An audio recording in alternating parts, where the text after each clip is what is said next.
کل سے یہ ناول کمنٹ میں پن کیے گئے چینل پر اپلوڈ ہوگا۔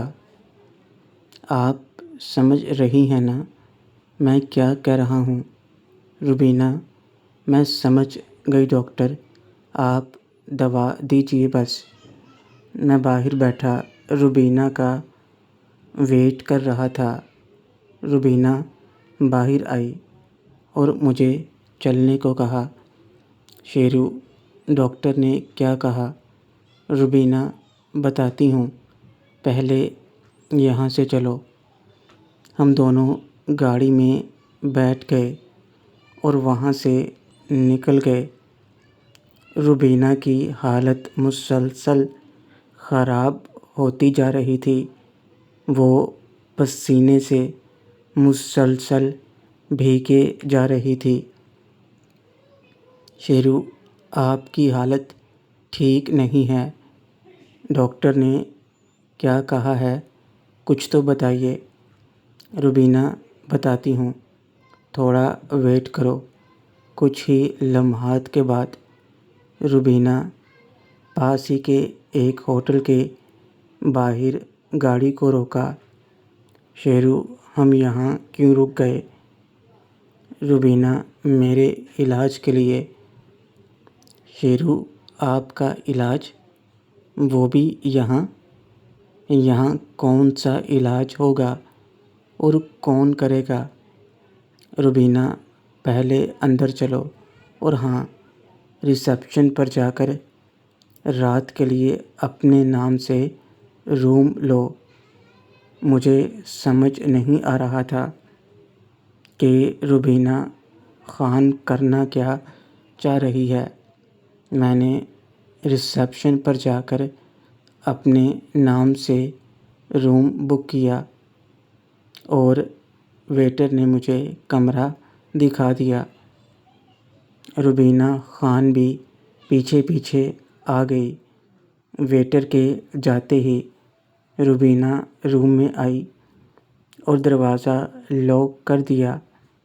شیرو: اب تو بتائیں، آپ کس علاج کی بات کر رہی ہیں اور کون کرے گا علاج یہاں؟ روبینہ نشیلی آنکھوں سے مجھے دیکھتے ہوئے: تمہیں پتہ ہے مجھے کیا ہوا ہے؟ اس کمینے نے مجھے ڈرگ دی تھی تاکہ میں اس سے مل سکوں۔ اسی کا اثر ہے مجھ پر۔ ڈاکٹر نے کہا ہے اسے ختم کرنے کے لیے مجھے اپنے شوہر کی مدد چاہیے، ورنہ میری طبیعت خراب ہو جائے گی۔ اب سمجھے کہ میرا علاج کیا ہے، اور میرا علاج میرا شوہر یعنی تم ہی کر سکتے ہو۔ اتنا کہتے ہی وہ مجھ پر جھپٹ پڑی اور مجھے اپنے ساتھ لگا لیا۔ اب مجھے آہستہ آہستہ اس کی باتیں سمجھ آ رہی تھیں۔ ویسے تو میرا دل بالکل بھی نہیں کر رہا تھا، مگر جیسا کہ روبینہ نے بتایا کہ اس کی اس حالت کا علاج اب صرف یہی تھا، تو میں نے بھی اس کا علاج کرنے کا فیصلہ کیا اور اس سے باتیں کرنے لگا۔ روبینہ تو ایسے تھی جیسے پاگل ہو گئی تھی۔ میں نے اس کو اٹھا کر بیڈ پر پھینکا تو اس کی آنکھوں میں دیکھا تو ایسا لگ رہا تھا جیسے اس کی آنکھوں سے خون بہہ رہا ہو۔ اس سے پہلے کہ میں کچھ اور کرتا، اس نے مجھے پکڑ کر کھینچ لیا اور بولی: تمہیں سمجھ نہیں آ رہی میرا علاج کیا ہے؟ میں اس پر جادو کرنے لگا۔ وہ کسی اور ہی دنیا میں پہنچ چکی تھی کہ اچانک اس نے مجھے دھکا دے کر نیچے کیا اور خود میرے اوپر بیٹھ گئی اور بولی، تجھے سمجھ نہیں آ رہا میرا علاج کیا ہے؟ کچھ سیکنڈ میں ہی اس نے خود ہی پورا ٹیکا لگا لیا۔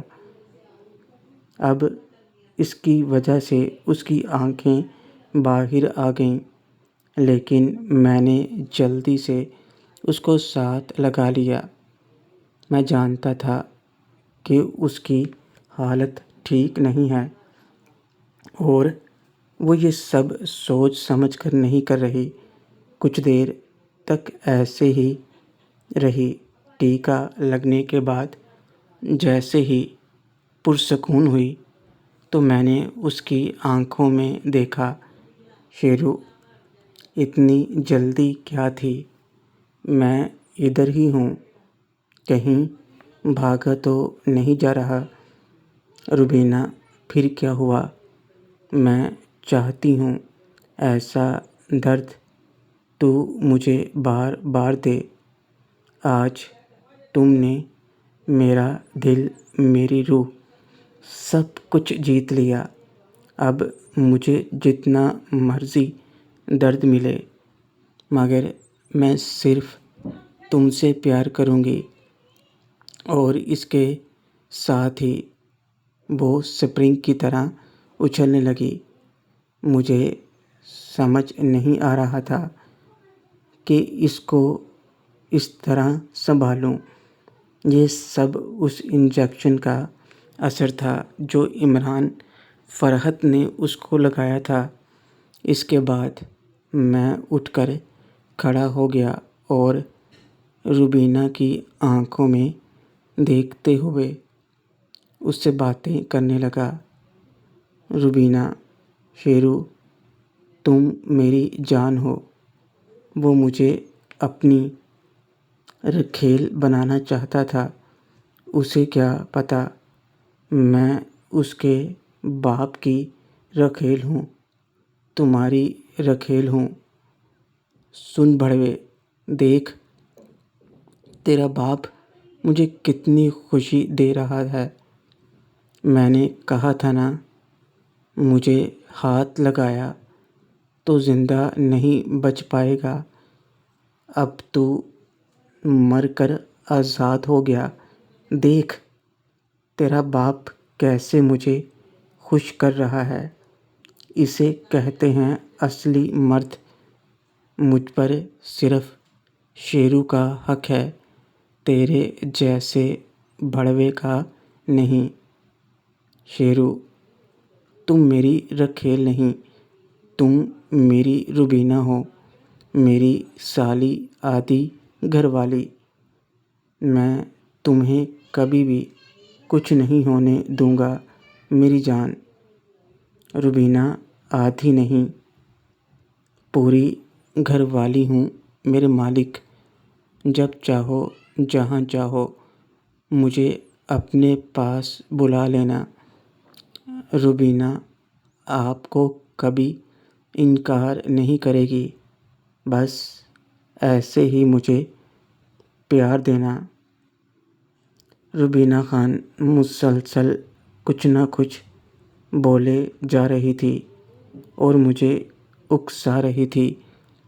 حقیقت میں اس کو لگا انجیکشن اس سے یہ سب اگلوا رہا تھا جس کا علاج کرنے میں لگا ہوا تھا۔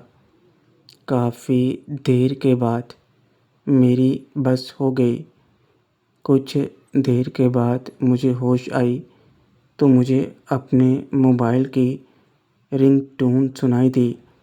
میں نے زمین پر پڑی اپنی پینٹ سے موبائل نکالا تو ناصرہ باجی کی کال تھی۔ ناصرہ، آخر تم ہو کہاں؟ فون کیوں نہیں اٹھا رہے؟ کب سے کر رہی ہوں۔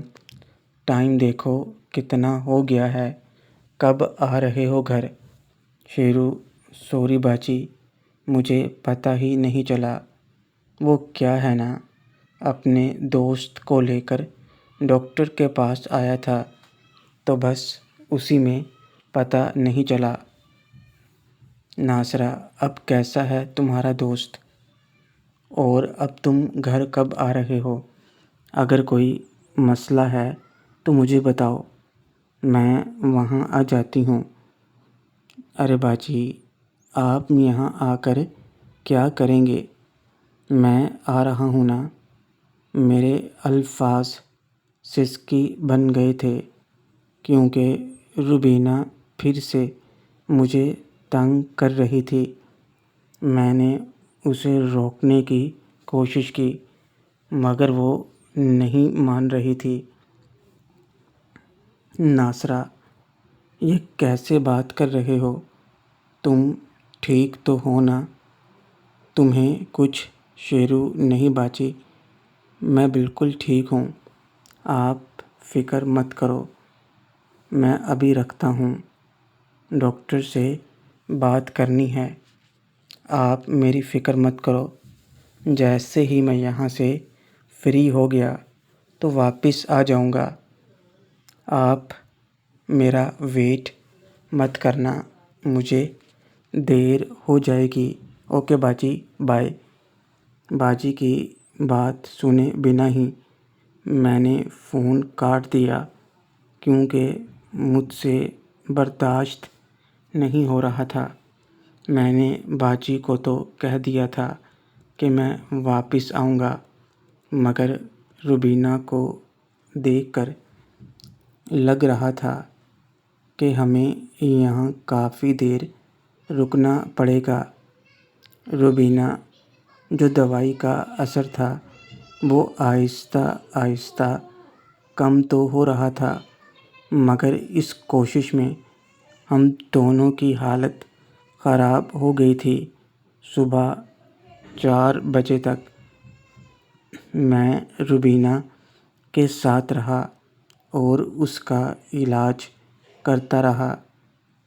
اس دوران میری اپنی حالت بھی خراب ہو گئی تھی۔ کچھ دیر آرام کرنے کے بعد میں نے ہمت جٹائی اور روبینہ خان کو میڈیسن دی جو ڈاکٹر نے دی تھی۔ اب مجھے بھی آرام کی ضرورت تھی، اس لیے کچھ دیر آرام کرنے کا سوچ کر میں بھی لیٹ گیا۔ بیڈ پر گرتے ہی ایسی نیند آئی جیسے میں کئی دنوں سے سویا نہیں تھا۔ ہم دونوں کو کچھ ہوش نہیں رہا، پتہ نہیں ہم کب تک سوتے رہے اور آنکھ کھلی تو فون کی گھنٹی سے جو پتہ نہیں کب سے بج رہی تھی۔ میں نے نیند میں ویسے ہی فون اٹھا کر کان سے لگا لیا۔ شیرو، ہیلو۔ ناصرہ، کہاں ہو تم؟ رات بھر گھر نہیں آئے اور صبح سے تمہیں فون لگا رہی ہوں، تم فون کیوں نہیں اٹھا رہے؟ ناصرہ باجی کی آواز سنتے ہی میرے دماغ میں اچانک نے کام کرنا شروع کیا اور میری نیند پل میں ہی غائب ہو گئی۔ میں جھٹکے سے اٹھ کر بیٹھ گیا۔ شیرو، وہ باجی، میں ساری رات جاگتا رہا نا تو پتہ نہیں چلا کب آنکھ لگ گئی۔ سب ٹھیک تو ہے نا؟ ناصرہ، کچھ ٹھیک نہیں ہے، سب کو کتنی پریشانی ہو رہی ہے، پتہ بھی ہے گھر سے ماما مامی کا بھی فون آ چکا ہے، امی خالہ بھی سب پوچھ رہی ہیں کہ تم فون کیوں نہیں اٹھا رہے، انکل آنٹی یہاں الگ پریشان ہیں، ہم ہر ہسپتال میں پتہ کر چکے ہیں، تم آخر ہو کہاں؟ شیرو، میں نے بتایا تھا نا باجی کہ میرے دوست کی حالت ٹھیک نہیں ہے تو میں اسے ہسپتال لے کر آیا تھا۔ ناصرہ، جھوٹ مت بولو، انکل تمام ہسپتال میں پتہ کر چکے ہیں۔ پھر ایسا کون سا ہاسپٹل ہو سکتا ہے جو تم اب تک ملے نہیں؟ شیرو، ہسپتال میں ہوتا تو ملتا نا باجی، میں اپنے دوست کے گھر ہوں۔ وہ کیا ہے نا، رات بہت لیٹ ہو گیا تھا اور میرے دوست کے گھر کوئی تھا بھی نہیں تو میں یہیں رک گیا۔ آپ فکر مت کرو، میں ابھی آ رہا ہوں، ساتھ میں بریک فاسٹ کرتے ہیں۔ Nasira, break fast? گھڑی دیکھو، 12 بج چکے ہیں، اب تو لنچ ہوگا، تم جلدی سے آ جاؤ۔ میں نے باجی کو جلدی آنے کا بول کر فون کاٹ دیا اور جلدی سے بیڈ سے اٹھا اور باتھ روم میں جانے ہی لگا تھا کہ روبینہ خان پر میری نظر پڑی، جو ابھی بھی بے سدھ پڑی تھی اور ہر جگہ سے بدبو آ رہی تھی۔ ان کے بال بکھرے ہوئے تھے۔ میں نے جلدی سے باتھ روم میں گیزر آن کیا اور پانی گرم کر کے روبینہ میڈم کو اٹھانے کی کوشش کی، مگر وہ ابھی بھی جیسے بے ہوشی میں تھیں۔ میں انہیں ویسے ہی گود میں اٹھا کر باتھ روم میں لے گیا اور انہیں گرم پانی کی مالش کرنے لگا۔ روبینہ، پلیز مت کرو۔ شیرو، بس میڈم، آپ کو اس سے آرام ملے گا۔ اس کے بعد شاور کیا اور پھر میں اس کو باہر لے آیا۔ ہم دونوں تیار ہو گئے۔ شیرو، میڈم، ٹائم بہت ہو گیا ہے، ہمیں ابھی نکلنا ہوگا۔ آپ ڈرائیو تو کر لیں گی نا؟ آپ کچھ کھانا پسند کریں گی؟ روبینہ، رکو، کس بات کی جلدی ہے تمہیں؟ اور یہ بار بار میڈم کیوں کہہ رہے ہو مجھے؟ کیا میں تمہاری میڈم ہوں؟ پہلے مجھے میرے نام سے بلاؤ، پھر میں کوئی بات سنوں گی۔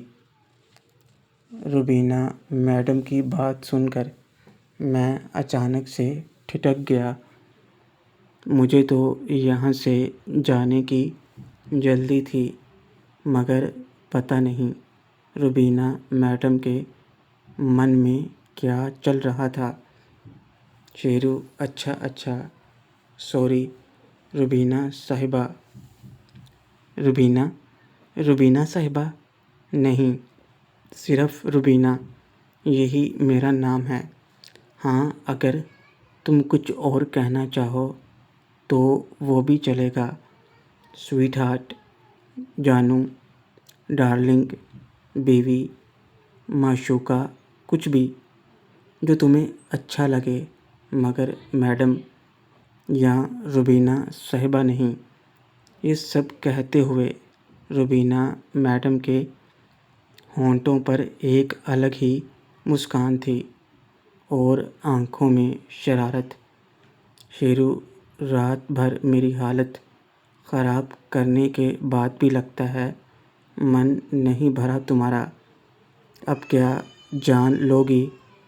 روبینہ میرا کالر پکڑتے ہوئے، جان ابھی لی کہاں ہے؟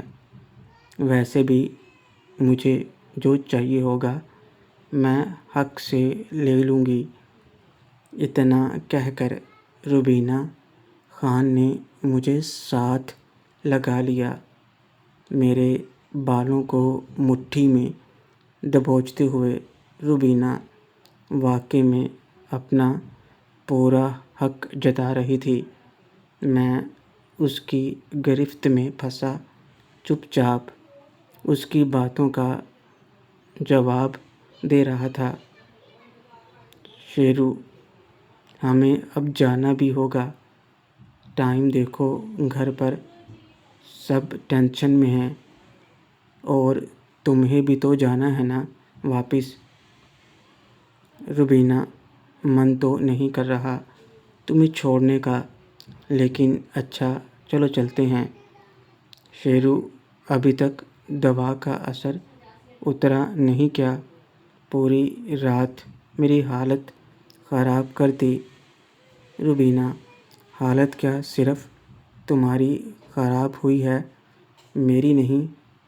پاؤں پر کھڑے ہونے میں بھی مشکل ہو رہی ہے۔ شیرو، تو پھر آپ یہ سب کیوں کر رہی ہیں؟ روبینہ، پیار میری جان، تم پر دل و جان قربان کرنے کو من کر رہا ہے۔ ویسے بھی ہم دونوں یہاں اکیلے ہی تو ہیں۔ اتنا کہہ کر پھر روبینہ نے ایک بار مجھے ساتھ لگا لیا۔ شیرو، بس اب اور نہیں، ورنہ میرا پھر سے دل کرنے لگے گا، اور ہم دونوں کی طبیعت ٹھیک نہیں ہے۔ چلیے اب چلتے ہیں۔ روبینہ، ٹھیک ہے، پر تمہیں یاد ہے نا، تم نے وعدہ کیا تھا میرا برتھ ڈے گفٹ۔ شیرو، کیا ابھی بھی کچھ کمی رہ گئی ہے؟ روبینہ، کل جو کچھ بھی ہوا وہ مجبوری تھی، سمجھے؟ میں تمہارے ساتھ پورا ایک دن پیار کرتے ہوئے گزارنا چاہتی ہوں۔ شیرو، ٹھیک ہے، مگر فی الحال کوئی وعدہ نہیں کر سکتا۔ ابھی گھر چلیے، ورنہ میری حالت بری ہو جانی ہے آج۔ پتہ نہیں اب کیا کہوں گا گھر جا کر۔ اس کے بعد روبینہ میڈم نے مجھے گھر کے قریب ڈراپ کیا اور خود واپس چلی گئیں اپنے شہر کی طرف۔ اس دوران میں نے کالو بھائی سے بھی بات کی۔ وہ پریشان تھے اور کئی بار مجھے فون بھی لگا چکے تھے جب ہم سو رہے تھے۔ میں نے انہیں اپنی خیریت بتائی اور یہ بھی بتا دیا کہ میں واپس جا رہا ہوں۔ وہ مجھ سے ملنا تو چاہتے تھے، مگر میری مجبوری کو سمجھتے ہوئے انہوں نے زور نہیں دیا۔ جیسے ہی میں گھر پہنچا تھا، سیکیورٹی گارڈ نے جلدی سے گیٹ کھولا۔ گھر کے اندر آتے ہی ناصرہ باجی، جو ہال میں بیٹھی تھیں، بھاگ کر آئیں اور میرے گلے لگ گئیں۔ ناصرہ، کہاں چلے گئے تھے تم؟ تمہیں ذرا بھی پرواہ ہے کسی کی؟ سب کتنا پریشان ہو رہے تھے، اوپر سے فون بھی نہیں اٹھاتے تم۔ ناصرہ کے چہرے پر پریشانی واضح نظر آ رہی تھی۔ ہوتی بھی کیوں نہ، وہ سب سے زیادہ مجھے ہی تو پیار کرتی تھی۔ شیرو، سوری باجی، میں نے آپ کو بتایا نا، وہ میرے دوست کی طبیعت اچانک خراب ہو گئی تھی اور اس کے گھر میں کوئی تھا بھی نہیں، اس لیے مجھے رکنا پڑا۔ اب اپنے دوست کو ایسے چھوڑ بھی تو نہیں سکتا تھا نا۔ ارے بھائی، کون سا دوست بن گیا اس شہر میں جس کے لیے تم سب کچھ بیچ میں چھوڑ کر چلے گئے؟ ہم سے نہیں ملواؤ گے اس کو؟ ساتھ تو لائے ہو نا اسے؟ یہ آواز انکل کی تھی جو ہماری طرف آ رہے تھے۔ میں نے آگے بڑھ کر ان کو آداب کہا۔ شیرو، وہ انکل، آپ اسے نہیں جانتے۔ پچھلی بار جب میں آیا تھا تب ملاقات ہوئی تھی اور ایک بار ہمارے شہر میں بھی بہت اچھا ہے، وہ میں اسے ساتھ ضرور لے کر آتا، لیکن طبیعت کچھ زیادہ ٹھیک نہیں تھی تو اسے آرام کرنے دیا۔ شاہد کوئی بات نہیں، مگر دوبارہ ایسا مت کرنا، پتہ بھی ہے یہاں کیا کیا سوچ رہے تھے سب۔ اب جلدی سے بیٹھو، کھانا کھا کر ہمیں واپس نکلنا ہے۔ رخسانہ اب تو کھانا ملے گا نا؟ رخسانہ ہاں ہاں، اب تو آپ کو مذاق ہی سوچے گا، صبح سے تو خود ہی کھانا پینا بھولے ہوئے تھے، اور تم سے تو میں بعد میں بات کرتی ہوں، پہلے کھانا کھا لو۔ انکل نے تھوڑا مذاق بھرے لہجے میں پوچھا تو پاس میں کھڑی آنٹی ان کی بات پر بناوٹی غصہ دکھاتے ہوئے مجھے دیکھتے ہوئے کچن میں چلی گئیں۔ شمائلہ، تم گلناز کو کیسے جانتے ہو؟ بہت تعریف کر رہی تھی تمہاری۔ شیرو، وہ میں جب کمپٹیشن کے لیے یہاں آیا تھا کالج کی طرف سے، تب اسے ملا تھا، ان کی گاڑی خراب ہو گئی تھی، تب میں نے مدد کی تھی۔ میں نے شمائلہ باجی کے اس سوال پر یہ جواب دیا، مگر ان کے چہرے کے رنگ سے لگ رہا تھا وہ جیسے مطمئن نہیں۔ میرے جواب سے شمائلہ اچھا، مگر وہ تو کچھ اور بتا رہی تھی۔ شیرو، کیا بتا رہی تھی وہ؟ رخسانہ، پہلے چپ چاپ کھانا کھا لو، باتیں بعد میں ہو جائیں گی۔ آنٹی نے ٹیبل پر کھانا لگاتے ہوئے کہا۔ نوکر کے ہاتھ سے کھانا لے کر سب کو پیش کرتے ہوئے آنٹی بھی ساتھ ہی بیٹھ گئیں۔ مجھے تو سمجھ نہیں آ رہا تھا کہ میں اب جواب کیا دوں۔ اچھا ہوا آنٹی درمیان میں آ گئیں، مگر شمائلہ باجی کا ری ایکشن دیکھ کر مجھے شک ہو رہا تھا کہ کہیں گلناز نے وہ بات تو نہیں بتا دی۔ میں نے تو اسے کہا بھی تھا کہ اس بارے میں کبھی کسی سے ذکر نہ کرے، مگر ہو سکتا ہے پرانی دوست ہونے کی وجہ سے اس نے کہیں بتا ہی نہ دیا ہو۔ جلدی سے ہم نے کھانا کھایا اور انکل نے سب کو گاڑیوں میں بیٹھنے کو کہا۔ گاڑیوں میں سوار ہوتے ہی ہم سب واپس نکل پڑے۔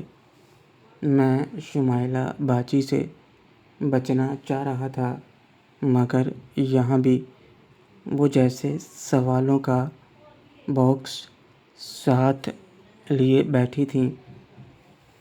انکل آنٹی دوسری گاڑی میں تھے اور یہاں میں، ناصرہ باجی اور شمائلہ باجی تھے۔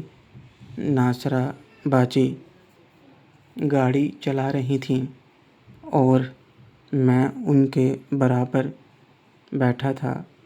شمائلہ، تو اب بتاؤ گے ایگزیکٹلی تم کیسے ملے تھے گلناز سے؟ شیرو، بتایا تو تھا باجی کہ ان کی گاڑی خراب ہو گئی تھی اور میں نے ان کی مدد کی تھی۔ شمائلہ، مگر وہ تو کہہ رہی تھی تم نے اس کی جان بچائی تھی۔ شمائلہ باجی کے اس جملے سے میری تو بولتی بند ہو گئی۔ اس کا مطلب گلناز نے سب کچھ بتا دیا تھا ان کو۔ ناصرہ سچ کیا ہے بتاؤ گے؟